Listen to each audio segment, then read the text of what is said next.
একবার গৌতম বুদ্ধ উপদেশ দিচ্ছিলেন। উপদেশ দেওয়া শেষ হওয়ার পর সবাই সেখান থেকে চলে যেতে থাকে।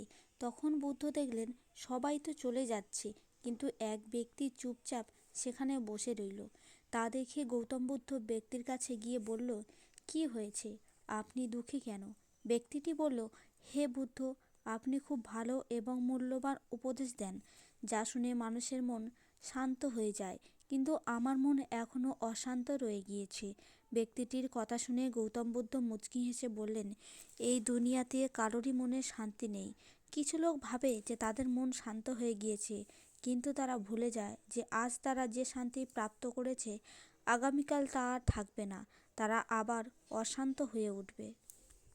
আমার মৃত্যুর পর আমার মাতা পিতা, আমার ছেলে মেয়ে স্ত্রীর কী গতি হবে, তা আমার মনকে অশান্ত করে তুলেছে। তা শুনে বুদ্ধ বললেন, তাহলে তুমি এজন্যই দুঃখী? ব্যক্তিটি বলল, না, সত্য তো এটা যে আমি এখন মরতে চাই না, আমার মৃত্যু নিয়ে অনেক ভয় আছে। বুদ্ধ বললেন, মরতে তো একদিন সবাইকেই হবে, আর সবাই তা জানে। মরতে কেউই চায় না, বেশিরভাগ মানুষই তো এটাও জানে না যে কখন তাদের মৃত্যু নিকটে আসবে। কিন্তু তুমি তো জানো যে তোমার মৃত্যু কখন হবে। সত্য তো এটা যে তুমিও জানো না তোমার মৃত্যু কখন হবে। তুমি কি জানো যে আগামীকাল সূর্যোদয় দেখতে পাবে? ব্যক্তিটি বলল, না। বুদ্ধ বললেন, যদি তুমি তোমার রোগের বিষয়ে কিছুই জানতে না, তাহলে তুমিও খুশিতে জীবন নির্বাহ করতে। তাই এখন থেকে তুমি তাই করো, ভবিষ্যতের চিন্তা ছাড়ো, আজকের সময়টা আনন্দে কাটাও। যে সময় তোমার কাছে আছে তা তুমি খুশিতে কাটাও। যে জীবন তুমি প্রাপ্ত করেছো তা স্বীকার করো। ব্যক্তি বলল, আমার বয়স মাত্র ৩৫ বছর। আমি আমার জীবন ভালোভাবে এখনও দেখতে পারিনি। আমার কিভাবে এখন মৃত্যু হতে পারে? বুদ্ধ বললেন, তোমার কি মনে আছে যে তুমি এই ৩৫ বছর কিভাবে কাটিয়েছো? মনে নেই, তাই তো? তোমার শুধু কিছু কিছু গুরুত্বপূর্ণ দিনের বা সময়ের কথা মনে আছে। প্রত্যেকটা দিনের কথা তোমার মনে নেই যা তুমি কাটিয়েছো, কারণ তুমি তোমার মূল্যবান জীবন বেহুশের মতো কাটিয়েছো। যদি তুমি তোমার জীবন হুঁশপূর্বক কাটাতে, তাহলে ৩৫ বছর তোমার ৩৫,০০০ বছরের সমান হতো। কিন্তু তুমি সকল সময় নষ্ট করে এখন মৃত্যুর সময় পালাচ্ছ। জীবন এবং মৃত্যু দুটোই আমাদের জন্য উপহার। বুদ্ধের কথা শুনে ব্যক্তিটি বলল, আমি আপনার কথা কিছুই বুঝতে পারছি না। জীবন আমাদের জন্য উপহার, তা তো বুঝলাম, কিন্তু মৃত্যু আমাদের জন্য কিভাবে উপহার হতে পারে? যখন এই ব্যক্তিটি ও গৌতম বুদ্ধ কথোপকথন করছিলেন, ঠিক তখনই ব্যক্তিটির পিতা সেখানে পৌঁছালেন এবং তাদের কথাবার্তা শুনে ফেললেন। বুদ্ধ বললেন, বাস্তবে মৃত্যু হচ্ছে জাগরণ, যা আমাদের জাগৃত করে।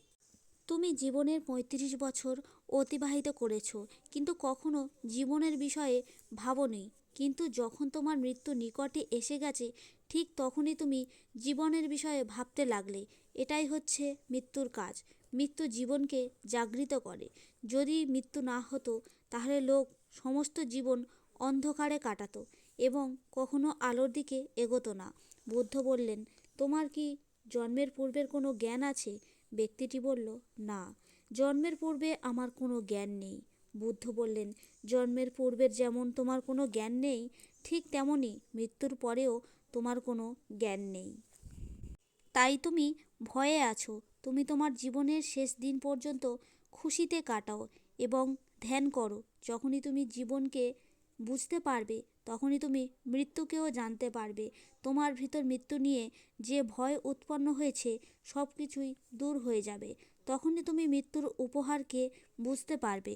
গৌতম বুদ্ধের কথা শুনে ব্যক্তিটির পিতা বলল, আপনি ঠিক বলেছেন, কিন্তু আপনি বলেছেন মৃত্যু আমাদের জন্য উপহার। কিন্তু তা আমাদের জন্য কিভাবে উপহার হবে? মৃত্যু তো আমাদের আত্মীয় স্বজনদের উপহার হবে। যদি আমার পুত্র আমার কাছ থেকে হারিয়ে যায়, তাহলে আমি কি করব? বুদ্ধ ব্যক্তির পিতাকে জিজ্ঞাসা করলেন, আপনাকে কেউ কি কখনো কোনো উপহার দিয়েছিল? ব্যক্তিটির পিতা বললেন, হ্যাঁ, আমার মেয়ে আমাকে দিয়েছিল। বুদ্ধ বললেন, উপহারটি এখন কোথায় আছে?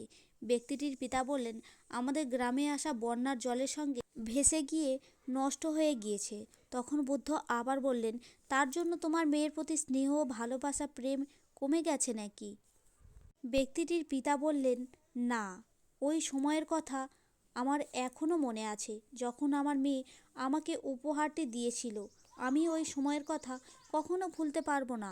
উপহারটি আমার মেয়ে আমাকে প্রথমবার দিয়েছিলেন। বুদ্ধ বললেন, ঠিক একই প্রকার তোমার পুত্র যখন তোমাকে ছেড়ে চলে যাবে, তারপরেও সে তোমার সাথেই থাকবে। আপনি জীবনকে কতটুকু নির্বাহ করেছেন তা বড় কথা নয়। বাস্তবতা এটাই হলো যে আমরা যে জীবন নির্বাহ করি তা সম্পূর্ণরূপে জাগৃত হয়ে কাটানো উচিত।